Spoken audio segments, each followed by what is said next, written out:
Have you ever wondered if there is more to the Bible than what you've been taught? What if I told you that the Bible we know today, often referred to as the King James Bible, might not be the full story? Enter the Ethiopian Bible, a sacred text that has been preserved for centuries, holding ancient truths that could change everything we know about Christianity. This is not just another version of the Bible. It's a key to unlocking divine wisdom that has been hidden from the mainstream for far too long. Imagine a Bible that contains 88 books instead of the usual 66. A Bible that holds the secret scriptures deliberately removed or censored by Western Christian authorities. The Ethiopian Bible is one of the oldest and most complete biblical texts in existence, yet it remains shrouded in mystery and controversy. This sacred text is far more than just a religious document. It's a powerful testament to the original teachings of Christianity, untouched by centuries of political and imperial influence. While the Bible we know today is the product of countless revisions, councils, and decisions made by rulers, the Ethiopian Bible stands as a testament to what Christianity looked like in its purest, unaltered form. For centuries, the Ethiopian Church has preserved the full canon, which includes books like the Book of Enoch, the Book of Jubilees, and the Kebra Nagast, books that have been hidden from most Christians around the world. These sacred writings offer profound spiritual insights that challenge the traditional narratives of faith, history, and divine justice that we have all been led to believe. The Ethiopian Bible isn't just a religious relic. It's a revolutionary document that has the power to transform the way we view Christianity. Why? Because it exposes the truth that has been intentionally suppressed. From its inclusion of controversial books like the Book of Enoch, which describes fallen angels, divine judgment, and apocalyptic visions, to the Book of Jubilees, which presents a divinely orchestrated timeline of human history, this Bible reveals that the traditional narratives we've been taught may not be as complete or accurate as we thought. The Ethiopian Bible not only challenges our understanding of Scripture but also of power itself, particularly the power structures that have used religion as a tool to control the masses. But why was it hidden? Why was this Bible banned and suppressed for centuries? The answer lies in the radical teachings found within its pages. The Book of Enoch, for example, reveals a divine judgment that holds even the most powerful beings accountable, suggesting that no ruler, human or divine, is beyond the reach of God's justice. This message was so threatening to political and religious authorities that they erased it from their own versions of the Bible. Similarly, the Book of Jubilees lays out a cosmic timeline that shows God's justice unfolding in a divinely ordered manner, challenging human authority and colonial power. These were not just spiritual writings, they were bold statements of resistance, challenging those in power and offering hope to the oppressed. For centuries, Western Christianity, especially in Europe and the Americas, has been shaped by political agendas that sought to control the narrative of Christianity. Christianity was not just a spiritual movement, it became a tool of political power used by empires to justify colonization and subjugation. By removing books like the Book of Enoch and the Book of Jubilees, these powerful forces sought to erase a deeper, more spiritual vision of Christianity, one that was rooted in divine justice and resistance against earthly oppression. What's more, these same forces sought to present a sanitized, Eurocentric version of Christianity that erased the African roots of the faith and redefined Jesus in their own image. But here's the twist. The Ethiopian Bible never underwent these revisions. It remained true to the original teachings of Christ, preserving a faith that was uncolonized, unaltered, and untouched by imperial influence. The Ethiopian Church was one of the few Christian traditions that remained independent of Western imperialism, and as a result, it has kept the purest version of the Bible, a version that challenges everything we thought we knew about Christianity. This is not just about religious history. This is about reclaiming the truth. The Ethiopian Bible offers a direct challenge to the false narratives that have been used to control us for centuries. It holds the unfiltered truths that the powerful sought to suppress. It provides a vision of faith that is radically different from what we have been taught, one that champions justice, resistance, and divine accountability.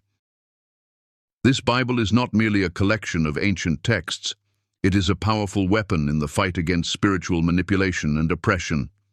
If you've ever questioned the authenticity of the faith you were taught, or wondered if there was more to the story, the Ethiopian Bible might just be the key to unlocking those mysteries. Its inclusion of lost scriptures, its commitment to divine justice, and its role as a beacon of spiritual independence make it one of the most powerful and least understood texts in existence.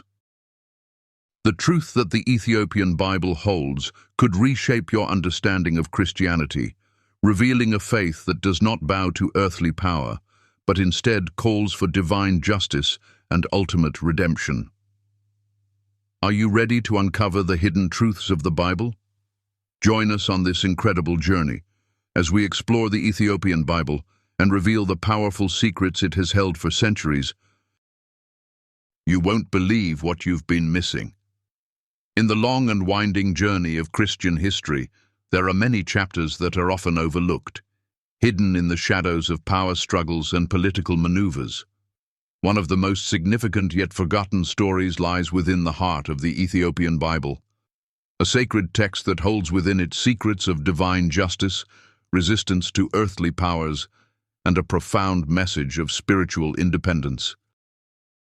It is a story that has been told in whispers, suppressed for centuries, and yet it remains alive today, a testament to the unyielding faith of a people who held on to their beliefs in the face of immense adversity. The Ethiopian Bible, with its unique books and its deep connection to ancient traditions, has faced centuries of oppression and persecution, not just from outside forces, but also from within the very church that once sought to protect it. Why was this sacred text so feared? Why was it suppressed by the powers that be? The answer lies in the very nature of the texts contained within it. Texts that spoke of divine justice, spiritual freedom, and a resistance to the corrupting influences of earthly powers. It is in these pages that we find not just the story of a religion, but the story of a people's fight for their soul, for their truth, and for their place in the divine narrative. Imagine, if you will, a time when the early church was trying to shape the faith of millions. There was a desire to control the narrative, to establish a version of Christianity that could be easily understood and controlled. The church, as it was becoming the dominant force in the Western world, sought to standardize the scriptures. This was a time when empires rose and fell, and with them the religious ideologies that justified their rule. In this context, the Ethiopian Bible was seen as a threat, not because it was in any way less Christian, but because it carried with it messages that went against the grain of the empire-building church. The Ethiopian Bible contains books that are not found in the typical Western Christian canon.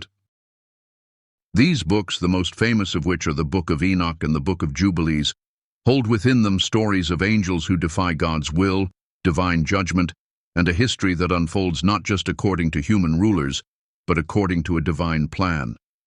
The Book of Enoch, for instance, tells the story of angels who descend to earth, bringing with them forbidden knowledge.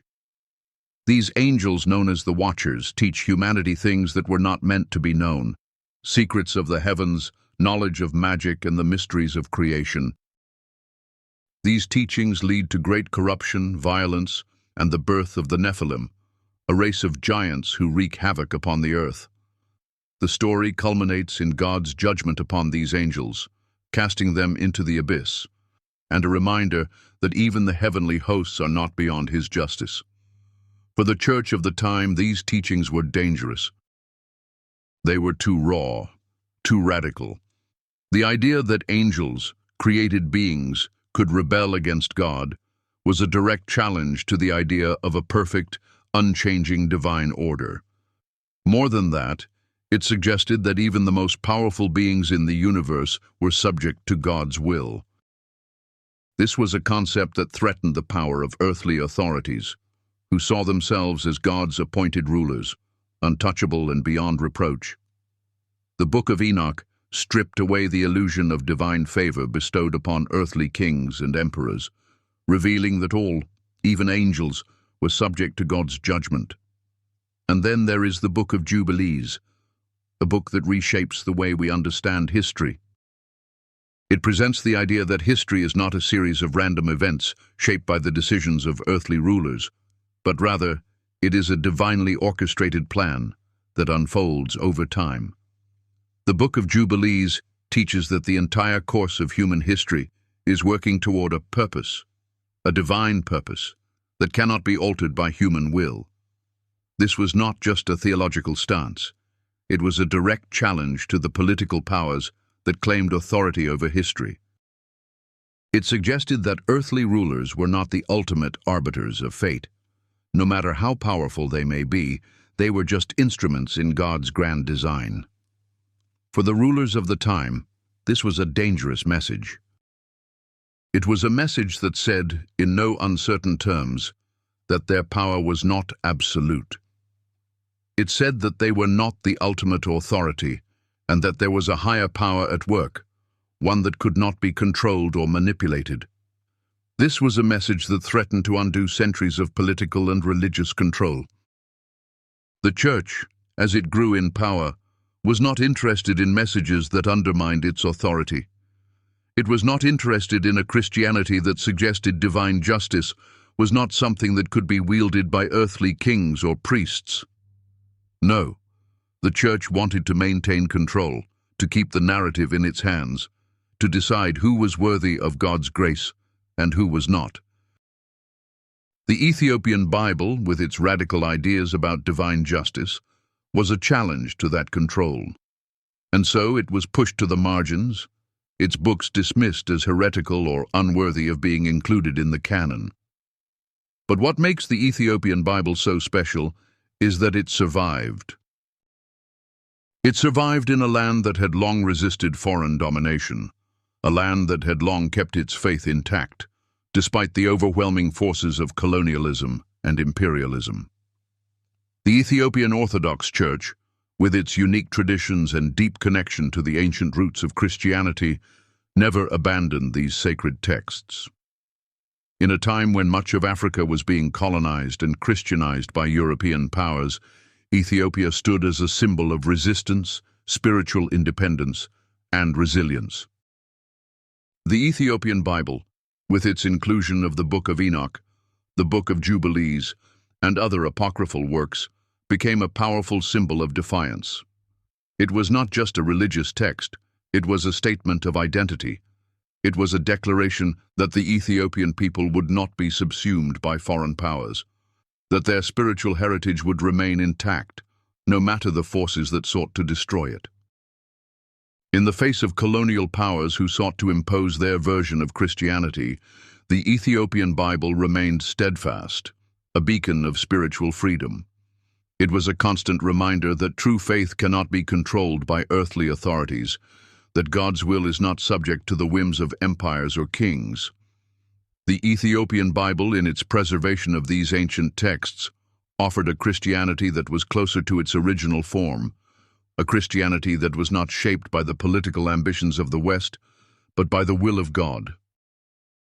It was a Christianity that was rooted in justice, in the idea that God's judgment is impartial and that no one is beyond reproach. And in this, it offered a message of hope and resistance for all people, not just in Ethiopia, but for anyone who has ever felt oppressed by the powers that be. The Ethiopian Bible reminds us of something incredibly important. It reminds us that no matter how powerful the forces of this world may seem, they are not the ultimate authority. It reminds us that history is not just the product of human decisions, but that there is a divine plan unfolding, one that is beyond our understanding but which we are all a part of. And it reminds us that true justice comes from God, not from the rulers of this world. It is a message of hope, of resistance, and of spiritual independence. It is a message that has been silenced for too long, but which still echoes through the ages. The story of the Ethiopian Bible is not just the story of a book. It is the story of a people's unshakable faith, their refusal to surrender their spiritual inheritance, and their belief in a higher power that cannot be defeated. In a world where earthly powers often try to control the truth, the Ethiopian Bible stands as a testament to the resilience of faith, the power of divine justice, and the unyielding spirit of those who refuse to bow to earthly rulers. It is a reminder that, in the end, God's truth will always prevail, no matter how hard the forces of oppression may try to suppress it. In the ancient land of Ethiopia, a country rich in history and faith, there has always been a deep connection between the people and the divine. The mountains, the rivers, the deserts, and the lush highlands, they all whisper stories of God's eternal purpose and the way His plans have unfolded in this blessed land. For generations, the Ethiopian people have clung to sacred texts, some of which are not found in the Bibles of the West, but which carry with them a powerful message that transcends time and place.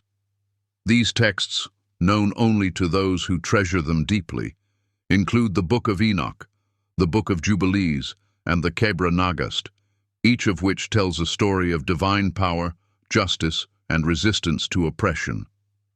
Through these writings, the Ethiopian people have found their spiritual strength, their sense of identity, and the courage to stand against the forces of tyranny that have so often sought to destroy them.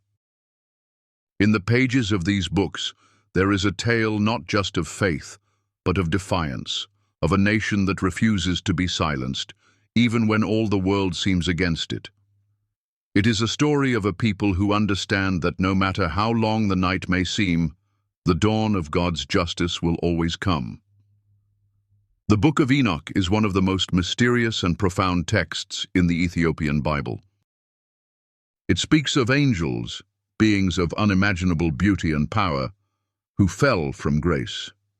These angels, led by a figure known as Azazel, were cast down from the heavens because they had defied God.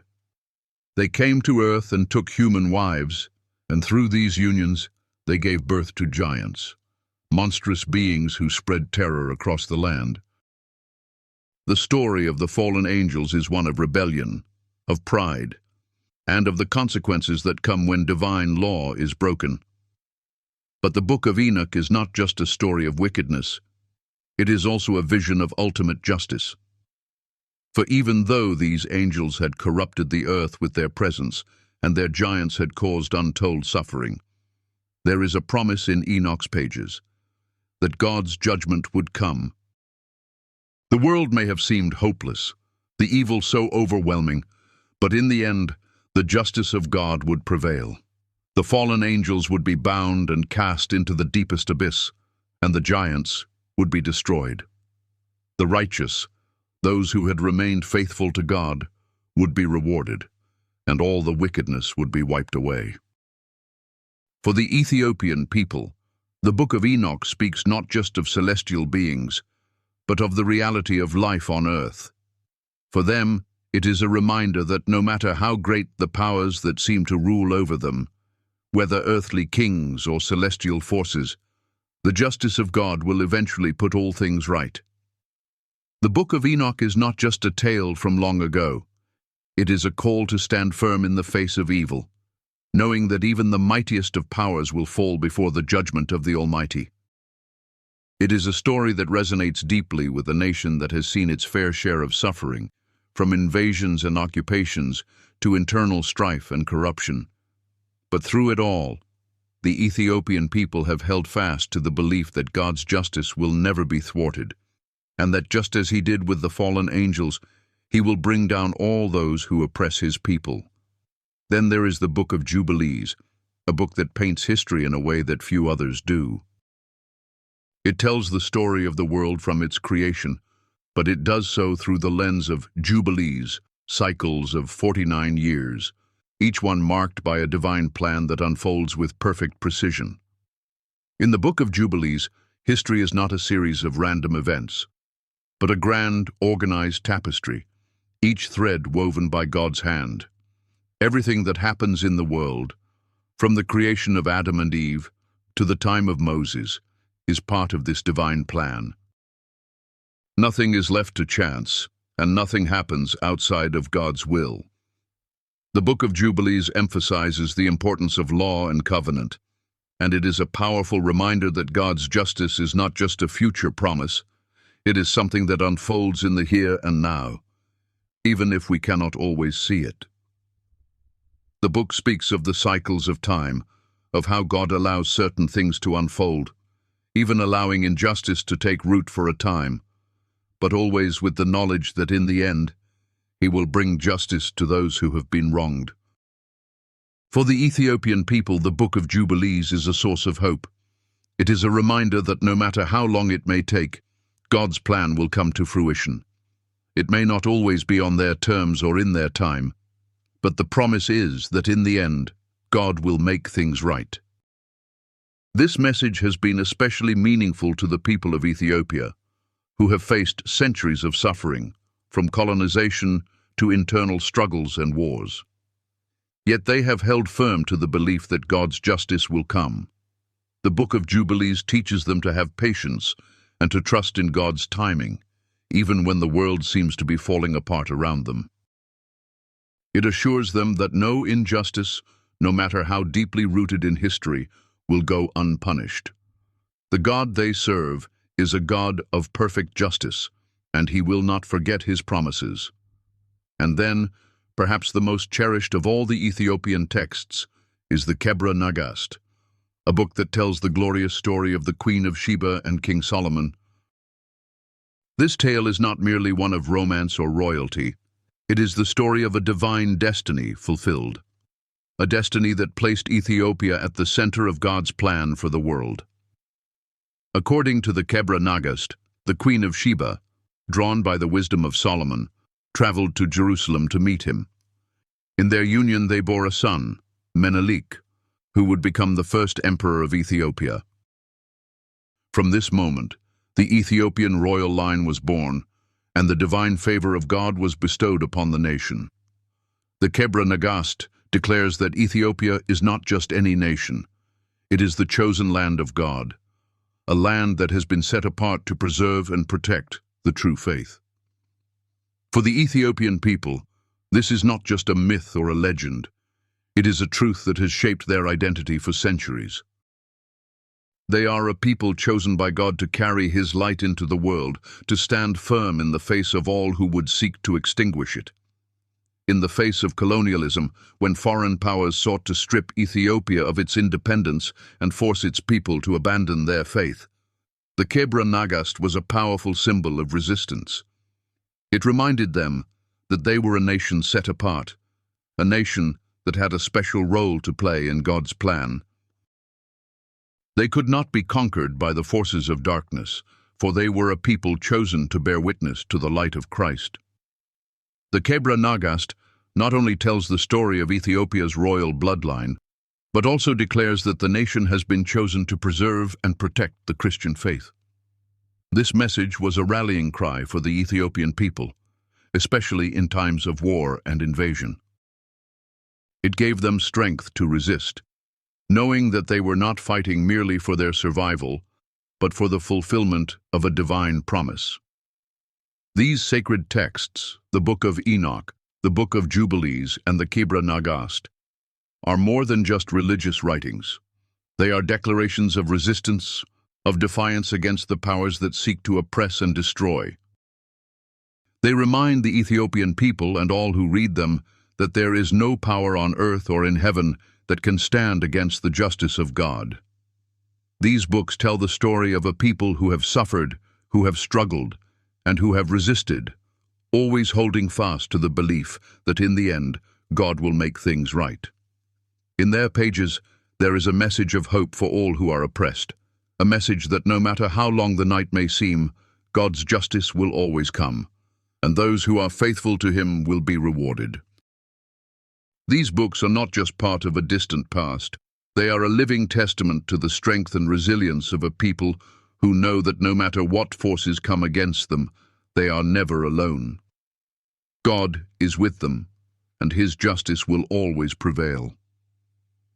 There is a tale that has been passed down through the ages, a tale that speaks of a sacred land, of a faith that has stood the test of time, and of a people whose devotion to God remained unshaken, even in the face of oppression, colonization, and the relentless waves of change. This story is not just one of religion, but of identity, resilience, and resistance. It is the story of the Ethiopian Bible, a Bible that has borne witness to countless struggles, victories, and moments of divine inspiration. And in the heart of this story lies the powerful message that faith, culture, and the human spirit cannot be easily broken, no matter how many forces try to erase them. Imagine a time long before colonial powers set foot on the African continent, a time when the kingdom of Axum stood proud, unyielding, and mighty. It was here, in the heart of Ethiopia, that Christianity first took root, not through force or conquest, but through peaceful dialogue, with the emperor of Axum, Ezana, converting to Christianity in the 4th century. The people of Ethiopia embraced the faith with fervor and devotion, and the Christian teachings became interwoven with the fabric of their culture and identity. But it was not the form of Christianity that would come to dominate much of the world. No, it was a Christianity that was uniquely Ethiopian, one that carried with it the ancient traditions, rituals, and books that had been handed down through generations. The Ethiopian Bible was distinct, its canon expansive, including texts that were excluded from the Western Christian tradition. Among these were the Book of Enoch, the Book of Jubilees, and several other writings that spoke of divine justice, of the celestial realm, and of the unseen forces that shaped the world. These books were not simply religious texts. They were the voice of the Ethiopian people, echoing their thoughts, struggles, and hopes in a way that resonated with their very being. But the arrival of European colonizers in Africa would soon change everything. The colonial powers did not come with the intention of understanding or respecting the rich cultures of the African people. They came with the intention of controlling and exploiting. They sought to break the will of the people, to erase their identities, and to replace their beliefs with those of the West.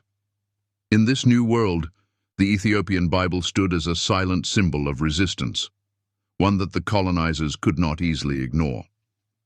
The missionaries that followed the soldiers sought to replace the faith of the African peoples with a Christianity that was shaped by the politics and the military ambitions of European empires.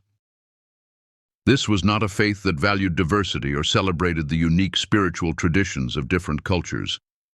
Instead, it was a faith that demanded conformity to a singular vision, one that sought to erase the vast richness of the African spiritual landscape. The Ethiopian Bible, with its unique canon and rich theological history, was a threat to this vision. Its very existence challenged the notion of a single imperial version of Christianity. So the colonizers sought to suppress it. They removed the books from the Bible, labeling them as heretical or apocryphal. They sought to undermine the Ethiopian Church, to diminish its authority and influence, and to replace it with a westernized version of Christianity that would better serve their colonial ambitions. But the Ethiopian people were not so easily swayed. Despite the relentless efforts to suppress their faith, they held on to their beliefs with a tenacity that would not be broken. The Ethiopian Bible survived, and in the process, it became a symbol of the indomitable spirit of a people who would not be silenced.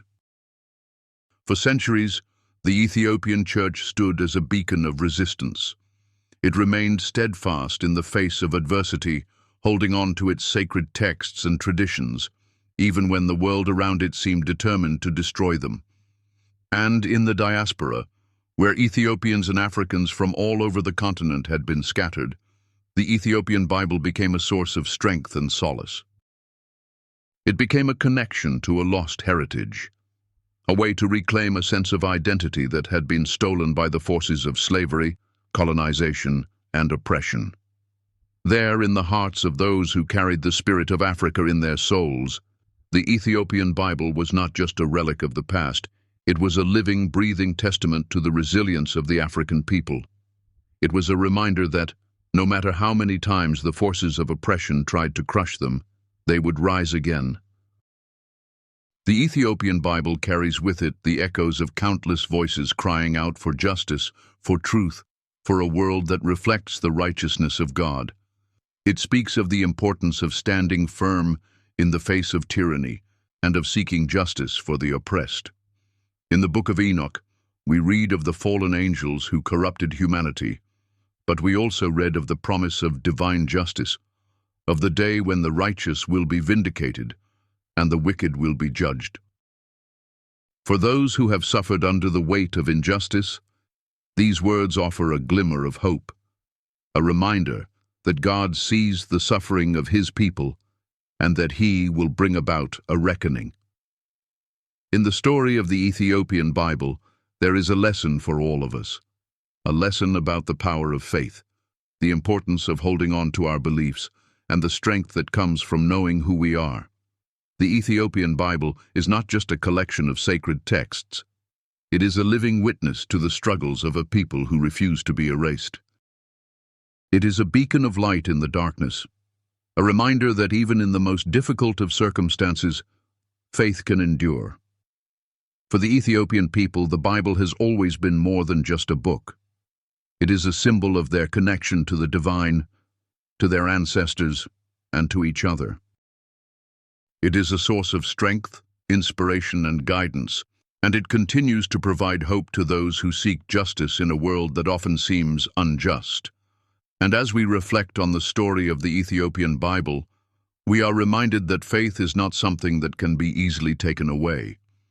It is something that lives within us, something that can withstand the storms of life, something that can endure even in the face of oppression. The Ethiopian Bible is not just a relic of the past.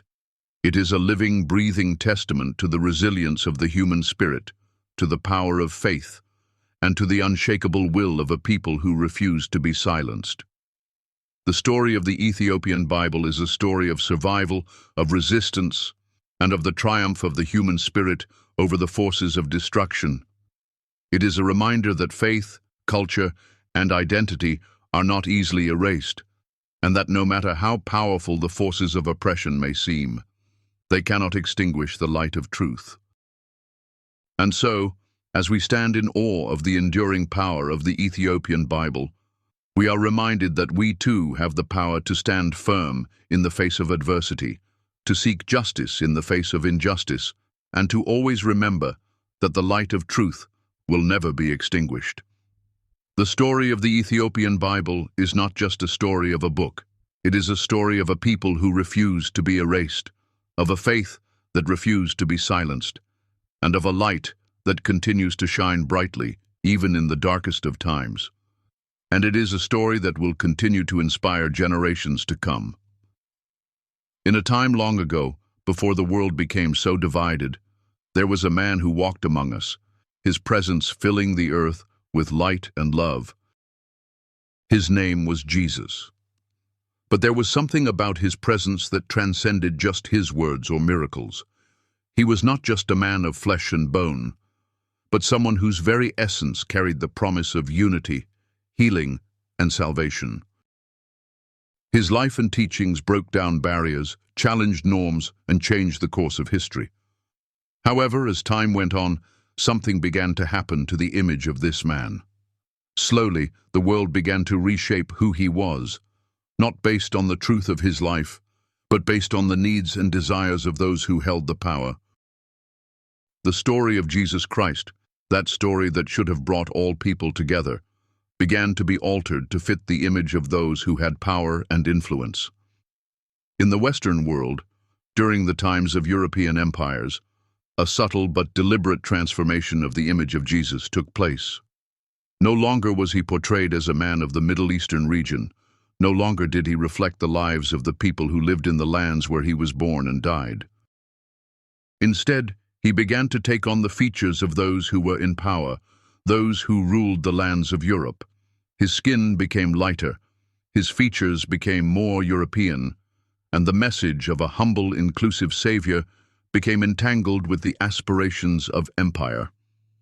This was not a simple change, nor was it one born from an innocent misunderstanding. No, this change was strategic, a manipulation to ensure that Jesus, a man born to a poor family in a humble region of the world, was recast in the image of those who had come to dominate and control. The image of Jesus began to mirror those who controlled the narrative, those whose authority seemed unshakable, and with that, it reinforced a world where power and oppression went hand in hand. But this was not the only story. Across the seas, in a land where the sun set upon golden deserts and vast savannas, in a place where the heart of Africa beat with a rhythm known to only its own, another story was unfolding. It was in Ethiopia, one of the oldest Christian civilizations in the world, that a different understanding of Jesus was preserved. Here, in this ancient land, the portrayal of Christ remained true to his roots, an image reflecting not just the Middle Eastern heritage of his birth, but the African essence that flowed through the veins of his people. In Ethiopia, where Christianity took hold early in its history, the faithful never lost sight of the truth of who Jesus was. They held to the belief that Jesus Christ was not the fair-skinned European figure that the Western world had come to promote, but rather a man who had a connection to Africa, a man whose heritage was tied to the very lands from which he preached. And so, in the art, the stories, the prayers, and the beliefs of Ethiopian Christians, Jesus remained a man who could be seen as one of their own. He was not distant, not foreign, not a stranger to their world. He was a part of them, just as they were a part of him. For the people of Africa, and particularly those who had been scattered across the world due to the cruel forces of slavery and colonization, this image of Jesus was not just comforting, it was empowering. It was a reclamation of identity that had long been stolen. For generations, the image of Jesus had been used as a tool to reinforce the idea that European ways were superior to African ways, that the white man's God was the only true God, and that people of African descent were somehow less deserving of grace, dignity, and respect.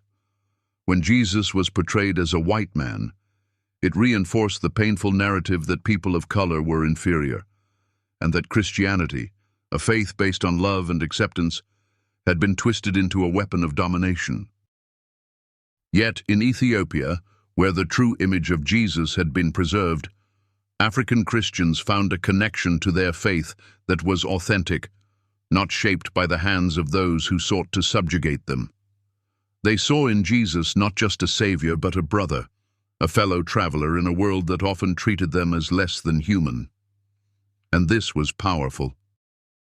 It was a truth that could not be ignored. To reclaim the true image of Jesus was to reclaim one's dignity. It was to break free from the chains of a history that had long sought to erase the beauty, the worth, and the strength of the African spirit. In the Bible, we find that Jesus came for all people. He did not come for the rich alone, nor for the powerful, nor for those who had a place of privilege in society. He came for the outcast, the sinner, the downtrodden. He came for those who had been pushed to the margins, those who had been cast aside by the world's standards. The Apostle Paul reminds us in his letter to the Galatians that there is neither Jew nor Greek, slave nor free, male nor female, for you are all one in Christ Jesus. Galatians 3:28. In other words, Jesus does not belong to one group of people more than another. His love is not limited by the boundaries that human beings have set up. His message transcends race, class, and nationality. He is the Savior for all people. And yet, for centuries, the image of Jesus in Western Christianity became the symbol of European superiority. The powerful image of a white European Christ became the accepted portrayal of the Savior of the world. This image was not a reflection of the truth but a tool to maintain a certain social order, one where people of African descent, along with many others, were marginalized and excluded from the fullness of God's love and grace. The restoration of the true image of Jesus, one that reflects his Middle Eastern and African heritage, is not simply a matter of historical correction. It is a matter of justice, of acknowledging the deep injustices that have been perpetuated in the name of Christ. It is a way to heal the wounds that have been inflicted on generations of people who have been told that they do not belong, that they are less than, that they are unworthy of God's love. By reclaiming the true image of Jesus, we are restoring the integrity of the faith. We are acknowledging that Christ is for all people, not just one particular race or group. The love of Christ transcends skin color, nationality, and social status. Jesus, the man who healed the sick, who raised the dead, who showed mercy to the outcast, who broke bread with sinners. He did not come to build walls, but to break them down. He did not come to divide people, but to unite them.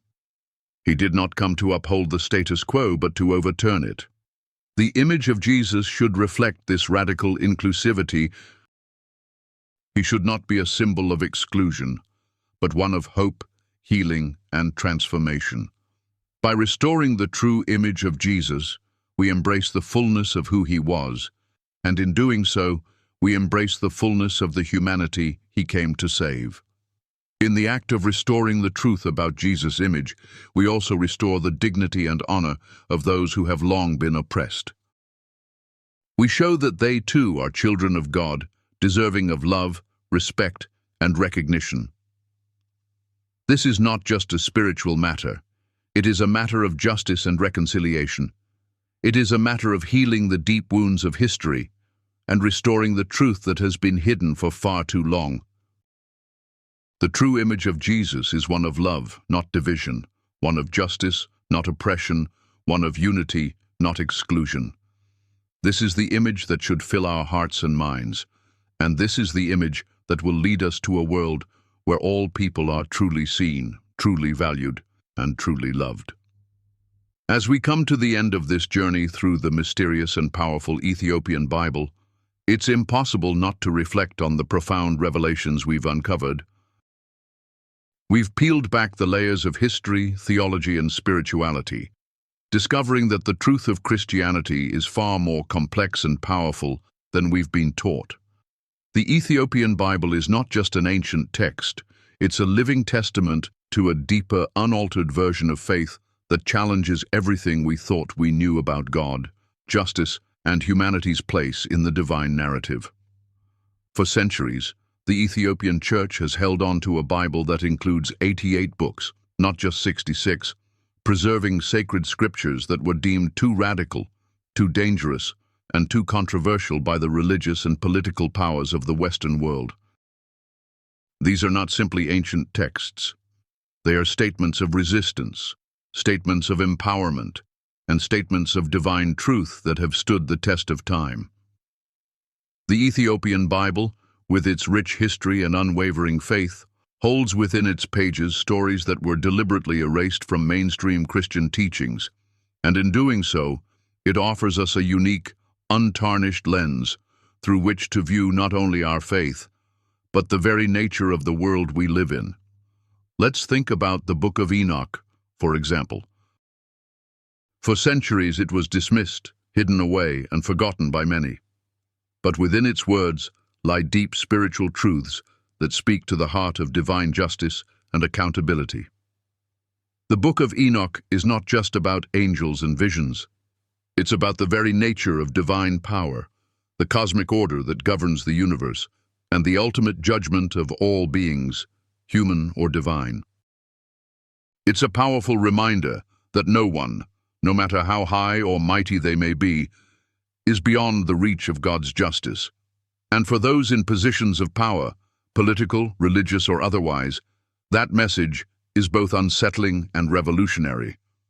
It is a message that says no empire, no ruler, no institution is above God's law, a message that challenges the status quo and refuses to accept earthly power as the final authority. Then, there's the Book of Jubilees, a book that presents a divinely ordered timeline of history, showing that everything unfolds according to God's plan. Imagine how radical that idea must have seemed to those in power, those who relied on chaos, confusion, and human control to maintain their dominance. The Book of Jubilees tells us that history is not random, that suffering has meaning, and that God's justice is a cosmic, inevitable force that will one day bring all things to balance. For the oppressed and downtrodden, this book is a message of hope, a promise that no matter how long it takes, God will make all things right. It's a book that calls us to trust in divine timing, to have faith that even when it feels like justice is delayed, it is never denied. And then we have the Kebra Nagast, the sacred text that traces the divine heritage of Ethiopia, asserting that the rulers of Ethiopia are descended from King Solomon and the Queen of Sheba. This text boldly declares Ethiopia's role in God's divine plan and affirms its place in the history of salvation. It is not just a historical account, it is a statement of spiritual authority. For Ethiopia, it is a reminder of its God-given sovereignty, a sovereignty that has never been undermined by foreign colonizers, and a sovereignty that continues to stand as a beacon of resistance against the forces that sought to erase African heritage and spiritual identity. The Kebra Nagast is more than just a story. It is an affirmation of divine purpose, of a nation's sacred mission to preserve the true faith, no matter the cost. These books are not just relics of the past. They are living, breathing testaments to the unshakable power of faith, truth, and resistance. They have been suppressed, ignored, and erased, but they have not been destroyed. The Ethiopian Bible has survived centuries of political, religious, and imperial forces determined to silence its message, and yet it endures. It endures because its teachings are timeless. It endures because its message is one of justice, truth, and divine authority that transcends human attempts to control it. But perhaps the most profound aspect of the Ethiopian Bible is its unapologetic stance on the African roots of Christianity. For far too long, Christianity has been depicted as a European religion, with the image of a white European Christ at the center of the faith. This image has been used to justify colonialism, slavery, and the oppression of non-white peoples around the world. Yet the Ethiopian Bible holds the truth that Jesus Christ, the Savior of the world, was not a European, but a man of African and Middle Eastern descent. The Ethiopian Church has always recognized this, and its depictions of Christ, depictions that align with the people of Africa and the Middle East, are not simply artistic interpretations. They are affirmations of a faith that has always been global, diverse, and inclusive. By reclaiming the African roots of Christianity, the Ethiopian Bible forces us to confront the uncomfortable truths of our history. It challenges us to rethink the narrative of a whitewashed Christianity that has been used as a tool of control and subjugation. It calls us to recognize that Jesus Christ's message was never meant to serve the powerful, but the oppressed. His life, death, and resurrection were acts of resistance against injustice, acts that offer hope to all who suffer under the weight of earthly powers. As we reflect on the Ethiopian Bible's power and significance, it becomes clear that its message is as relevant today as it was thousands of years ago. In a world still grappling with the effects of colonialism, systemic racism, and political corruption, the Ethiopian Bible stands as a beacon of hope, reminding us that true faith is not about submission to earthly power, but about resistance to injustice and the pursuit of divine truth. It calls us to live out the teachings of Christ in a world that desperately needs his message of love, justice, and redemption. In closing, the Ethiopian Bible is not just a relic of the past. It is a living, breathing testament to the unaltered, uncompromising truth of Christianity. It is a message that empowers the oppressed, challenges the powerful, and affirms the divine order of justice that will one day set all things right. It is a faith that has survived the test of time, and it will continue to inspire generations to come. For those seeking an authentic, unfiltered faith, the Ethiopian Bible offers a radical, transformative vision of Christianity that refuses to be silenced. This is the truth that has been hidden for too long, and now it's time for it to be heard. The Ethiopian Bible calls us to rediscover our spiritual heritage, to challenge the lies that have been told, and to embrace a faith that is rooted in justice, love, and divine truth. Let it inspire you, let it challenge you, and let it lead you toward a deeper understanding of the divine purpose for your life.